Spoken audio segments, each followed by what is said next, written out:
بسم الله الرحمن الرحيم الحمد لله رب العالمين وصلى الله وسلم وبارك على عبده ورسوله الأمين نبينا محمد وعلى آله وصحبه أجمعين. السلام عليكم ورحمة الله وبركاته. We move on inshallah today to another section of the book of purity, and that is the major purity, which deals with ghusl. So a lot of the Islamic terminology may be a little bit strange for those who are not used to Arabic. So when we say janabah, this is the state of sexual impurity, janabah. And when we say a person is junub, we're describing the person himself to be in the state of sexual impurity. And we have ghusl. And ghusl is the total bath, the obligatory or mandatory bath where a person takes so that he would uplift the state of sexual impurity or the state of janaba. And is ghusl only for the state of janaba? Well, ghusl itself can be for mandatory ghusl and it can be voluntary ghusl. So the mandatory ghusl is for the things that you know of, such as, first of all, the state of janaba, sexual impurity, or when a woman who is in her menses or in post-delivery bleeding, when the bleeding stops and she's pure, she has to take this ghusl. And it's an issue of dispute whether a non-Muslim, when he accepts Islam, is it mandatory for him to take ghusl or not? And the most authentic opinion and the safest is that it is mandatory for him to take ghusl, because even if he says La ilaha illallah Muhammad Rasulullah, he is in the state of sexual impurity. He never took a ghusl, proper ghusl before, so it is mandatory for him to do that. And also in the case of washing a dead body, is it mandatory or not? Some schools of thought say it is mandatory because this is backed by a hadith where the Prophet says, whoever washes a dead body must perform ghusl, and whoever carries a funeral must perform wudu. This hadith is authentic, but it was abrogated. That was in the beginning, and then the Prophet said, khalas, there is no need for that. Whoever washes a dead person, a dead Muslim, he does not have to perform ghusl, because the Muslim is pure, and this was abrogated. So we move on to hadith number 31, hadith of Aisha. And who will read it for us? Yes, Muhammad. Aisha radiallahu anha said, whenever Allah's Messenger sallallahu alaihi wasallam took the bath of janaba, he cleaned his hands and then performed ablution like that for prayer, and then rubbed his hair till he felt that the whole skin of the head had become wet. Then he would pour water 3 times and then wash the rest of the body. Aisha radiallahu anha further said, I and Allah's Messenger sallallahu alaihi wasallam used to take a bath from a single water container from which we took water simultaneously. Okay, this hadith is informing us about a particular way of doing ghusl. And we will have the hadith of Maymuna, may Allah be pleased with her, also, that describes it but a little bit differently. As in the case of Uthman, may Allah be pleased with him, telling us about the wudu of the Prophet, and Abdullah ibn Zayd telling it a little bit different. In this, we know that the Sharia, Islam, is so rich that it is not rigid and limited in this way or that way. It gives you a variety of choices. But as Muslims, you do not have the choice to go outside the loop of these choices. These choices are for you to choose. You want to wash your hands once, twice, or 3 times, it's up to you. But don't do 4 times. And don't definitely do less than 1 time, because you will not be doing it. Likewise in offering ghusl. We mentioned the ghusl which is mandatory, and we forgot to mention the ghusl that is voluntary. Can you remind me? Yes, before Eid prayer. This is an issue of dispute among scholars whether it is part of the sunnah or not, because there isn't any specific hadith, but there is a specific hadith in what prayer? Jum'ah. Jum'ah prayer is without doubt. It is recommended, and some schools of thought make it mandatory. But the most authentic opinion is that it is voluntary and recommended. So this is for Jum'ah, as the brother said. Some scholars said even for Eid it is voluntary, and so on. Something we do once in a lifetime, at least, before making ihram. Before making ihram for Umrah or for Hajj, the sunnah is that you wash, even if a woman in her menses. Imagine, if a woman in her menstruation, she's not going to pray, she's not going to fast. Yet before making ihram, the sunnah for her is to take ghusl, to make ghusl, and a number of different things. So, going back to hadith of Aisha, may Allah be pleased with her.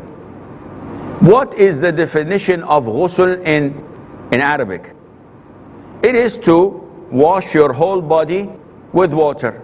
So scholars from this linguistic definition came up with the conclusion that there is one ghusl which is according to sunnah, like in the case of hadith Aisha, may Allah be pleased with her, and there is one ghusl that is sufficient to uplift the sexual impurity, though it is not in accordance to the sunnah. How is that? The acceptable minimum requirement for ghusl is to go and dip yourself in the sea and come out, turn the water in your mouth, inhale and blow the water from your nose, and that is it. You've committed ghusl. So scholars say if you stand under the shower with the intention of ghusl, and you shower yourself totally, and make a madmada and istinshaq and istinthar for your nose, and leave, this is valid ghusl. But this is not the sunnah. So what is the sunnah? We go back to the hadith of the Prophet ﷺ. First of all, what is the first thing the Prophet ﷺ would do before making ghusl? Washing the hands. And this is always so that you will purify your hands before putting it in the vessel. After washing his hands, sallallahu alayhi wa sallam, in this hadith. Now I'm referring only to this hadith, because there is the hadith of Maymuna where he washes his private parts first before making wudu. But we will stay with this hadith. So the Prophet performs wudu, normal wudu. And here it does not say if he includes his feet or not. So we assume that he includes his feet. So he performs normal wudu, yet he's still in the state of janaba. Then he takes a scoop of water and he rubs his head, so that until he feels that the skin itself, the roots of the hair, has been moisturized with water, have been wet, then he takes 3 scoops of water and pours it all over his head. After that, he washes all of his body, and that is his ghusl. Very simple. She says that she and the Prophet ﷺ used to wash from the same container. They used to make ghusl from the same container. And from this, scholars say that it is permissible for a man to see his wife nude, and for the wife to see her husband nude, because the man and his wife don't have any awrah. And that is why it is part of the sunnah of the Prophet ﷺ to bathe with your wife. This is part of the Prophet's sunnah. Unfortunately, nowadays, men and women are so apart. Their emotions are very rigid. We neglect a lot of the things that the Prophet used to do, ﷺ. Among them, for example, the Prophet used to eat with Aisha, and whenever she took a bite from a piece of meat, he would take that meat and look where she put her mouth, and he would eat from that. And if she drinks milk, he would take the cup and watches where she put her lips and drink from the same place. Do we do this nowadays? You crazy, Sheikh? What do you mean by do we do this? If my wife eats from the plate with a spoon, I go and tell her, bring me another spoon please. She says, no, you can use mine. So I know I can use yours, I don't want to use yours. Go and bring another one that's clean. Is this the sunnah of the Prophet ﷺ? Definitely not. And that is why our relationship between the husbands and wife are very bad, are very sad. There is a distance between the spouses. There isn't anything except maybe the physical relationship that would probably take a couple of minutes, and that is it. Then the rest of the day, there is no connection, and this is wrong. The relationship with your spouse should be much, much closer than that, because Allah described it in the Quran, هُنَّ لِبَاسٌ لَكُمْ وَأَنْتُمْ لِبَاسٌ لَهُنْ, that they and you are garments for each other. You know each other's shortcomings and you know each other's faults, and no one else can share this knowledge except you. We move on to the second hadith, the hadith of Maymuna. Maymuna, who is Maymuna bint al-Harith, by the way? Do we know anything about her? How is she related to the Prophet ﷺ? Well, to know this, you have to wait until we break, so stay tuned. Alhamdulillah, wa salatu wa salamu ala Rasulillah. Welcome back. And to go back to our question, who is Maymuna bint al-Harith, the wife of the Prophet ﷺ? Is she related to him, or is she the sister of someone we know? No. Maymuna bint al-Harith is the sister of Al-Fadl. May Allah be pleased with her. Who is Al-Fadl? The wife of Al-Abbas ibn Abd al-Muttalib. Who is Abbas ibn Abd al-Muttalib? The uncle of the Prophet ﷺ. And that is why Abdullah ibn Abbas, may Allah be pleased with them, used to always spend the night in her house. Why? Because she is his aunt. And by this he would be able to sit in his cousin's house and watch how he used to perform. And that is why a lot of the hadith that Ibn Abbas narrated, may Allah be pleased with him, were taken from the house of Maymuna. For example, the hadith of spending the night and watching the Prophet sleep, and then watching him wake up in the middle of the night, Ibn Abbas pretending to be asleep, and then making wudu from a leather container, and then starting to pray night prayer. Ibn Abbas says, I stood up and stood to the left of the Prophet in prayer. That was the house of Maymuna. The Prophet held his ear and took him until he stood at his right, and he prayed night prayer with the Prophet ﷺ. All of this is in the house of Maymuna. So Maymuna is telling us how the Prophet ﷺ used to perform ghusl. Now, we know that the Prophet had more than 4 wives ﷺ. And sometimes he's criticized by this, from the disbelievers, from the atheists, from the Christians, from the Jews, from the kafir. They're saying that the Prophet married more than 4 wives.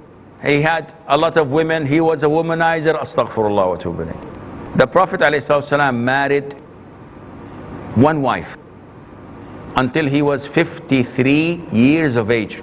If anyone would have been a womanizer, 53 is the last age you would think of marrying again. Right or not? If you were a womanizer, you would take the best of your youth when you're 25, when you're 30. And not only that, he married his wife when he was 25 years old.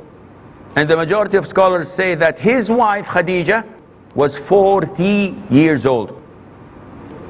So when he was in his prime, when he was 50, she was almost 60 years old. So if he was a womanizer, he would have married again and again and again, but he did not. Only until she died, he married again. And all the Prophet's wives, ﷺ, were not virgins. And men, by nature, they desire virgins. But the majority, all of them, except Aisha, all of them were either widowed or divorcees or married before, and their husbands were not Muslim. So one of the wives whom he had married was same as his age, 53 years old when he married her. Would a womanizer do such a thing? Definitely not. The Prophet ﷺ married to get all of his companions together, to make a nation, and at the same time so that we could learn how he would behave when he's in home. So it was not reported to us by one wife, two wives. It was reported to us by 9 wives. And they all conveyed to us how he was in his house. The hadith of Maymuna, number 32, who would read it for us? Yes, Rashid. Narrated Maymuna bint al-Harith. I placed water for the washing of Allah's apostle Janaba. He poured water with his right hand over his left, twice or thrice, and then washed his private parts and rubbed his hand on the earth or on a wall twice or thrice, and then rinsed his mouth, washed his nose by putting water in it and then blowing it out, and then washed his face and forearms, and poured water over his head and washed the rest of his body. Then he shifted from that place and washed his feet. I brought a piece of cloth, but he did not want it, and instead removed the traces of water from his body with his hand. So, Al-Bukhari. okay, the hadith is similar a lot to the hadith of Aisha. However, the differences are, first of all, after washing the hands 3 times or twice, he washed his private part. And this is the sunnah. For anyone who has a sexual impurity, janaba, the first thing to do is, after washing his hands, washing your private part. And then he hit the floor or the wall. And why is that? To remove any impurity that stuck into his hand after washing his private part. And nowadays, you don't do this, because the bath itself or the wall, the ceramic wall, would not do you any good. But we have instead detergents or soap. We can do that and it would clean our hands, inshallah. After that, he started ablution. But she did not say that he performed ablution. She described it. She said that he turned the water in his mouth and cleaned his nose, and after that washed his face and his arms. So this is wudu, actual wudu. And then he poured the water on his head, cleaning all of his head, and then he stepped aside and washed his feet. So this wudu, he ﷺ postponed washing the feet until the very end. In Aisha's hadith, he performed full wudu, including the feet. And why did he move aside? Scholars say, so that he would be in a cleaner place. And then she brought him a piece of cloth, a towel or something. The Prophet did not want it, and he just shook his hands and shook the water off his body. This is another way of performing ghusl. And a third way, which is the most authentic, all of these are authentic hadith, but the details are in this way I'm going to tell you. First, you wash your hands. Second, you wash your private part. Then you wash your hands again. Then you make a full wudu, with the exception of not washing your feet. Everything until you come to the wiping of the head. And then you wash your hair and head until you ensure that the water have reached your skull. So the whole skin is wet. And afterwards you pour the water on the right side of your body, arms, legs, etc. And then you wash the left side of your body until you are sure and certain that the whole body was covered with water. Do I have to rub it? The scholars say it's not a must, but it is recommended. Why? What is best, to pour water or to rub it? Rubbing it, because by rubbing it you are definitely sure that the water has covered it. But when you pour it, sometimes the water does not cover a particular area, but it is not a must. Scholars say that rubbing it is recommended, yet it is not a must. And then after this, the final thing you do is wash your feet, as the Prophet did, alayhi salatu wassalam. Now, this is the sunnah as stated before. This is the sunnah of making wudu. But if you're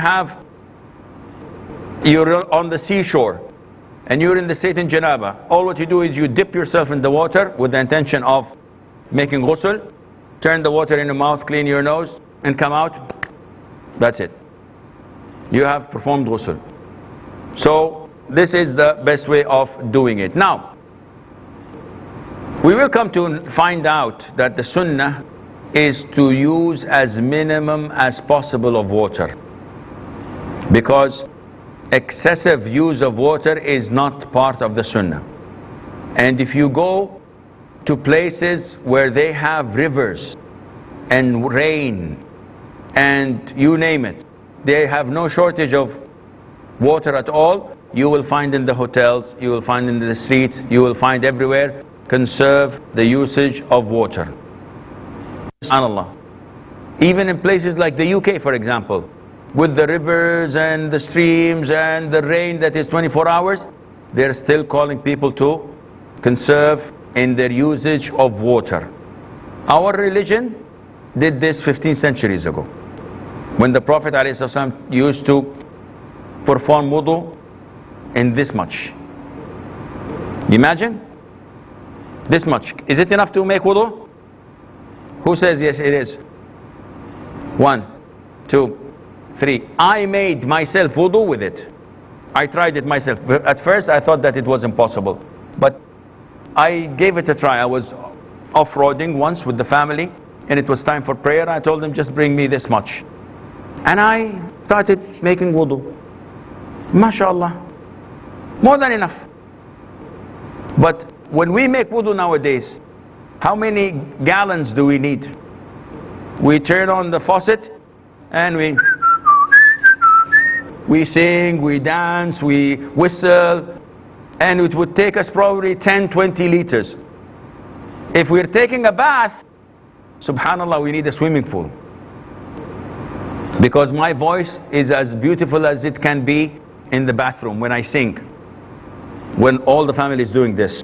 I know, but to me it sounds very nice. So this is exactly what the sunnah came to tell us. Conserve water, and we will get to know this inshallah later on. Do we have any questions? Yes, brother.